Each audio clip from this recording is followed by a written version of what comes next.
चंद्र की जय।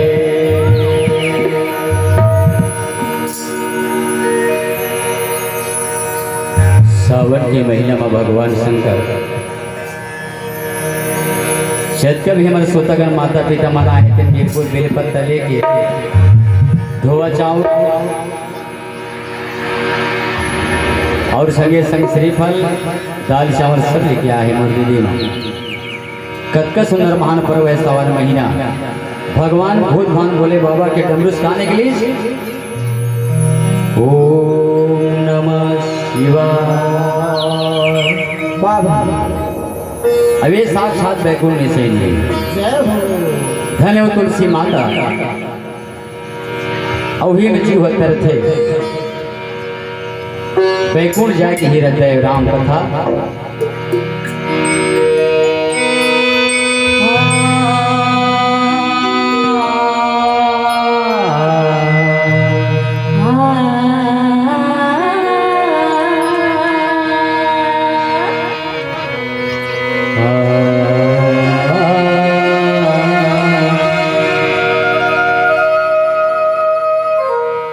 श्याम कहानी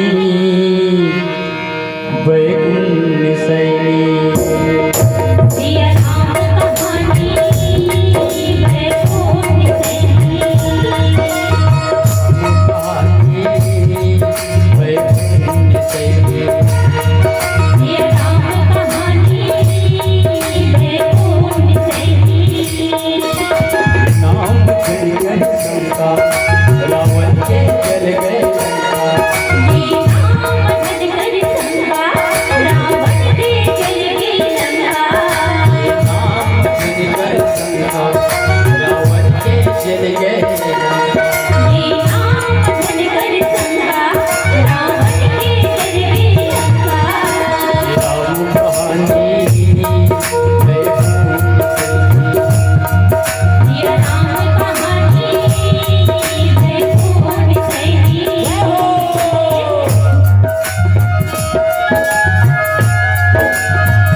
श्री रामचंद्र की जय।